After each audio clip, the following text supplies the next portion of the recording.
अस्सलाम वालेकुम व्यूवर्स। कुरान मजीद की सबसे बड़ी सूरत सूरह अल बकरा में से लड़कियों के ख़ास और अहम नाम मायने के साथ लास्ट पार्ट है ये। अगर आपने सूरह अल बकरा में से और मज़ीद नाम जानने हैं तो आप मेरे चैनल पर पार्ट 1, 2 और 3 भी विज़िट कर सकते हैं।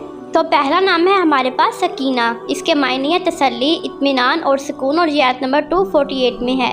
नाम है दुआ। दुआ नाम के मायने है पुकारना, सदा और मांगना। ये आयत नंबर 171 में है। नेक्स्ट प्यारा सा नेम है तैयबा। इसके मायने है पाक और पाकीज़ा और ये आयत नंबर 168 से लिया गया है। नाम है सफ़ा।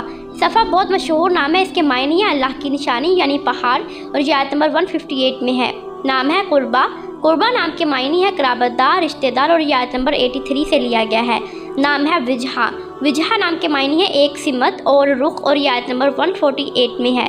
नाम है मरवा।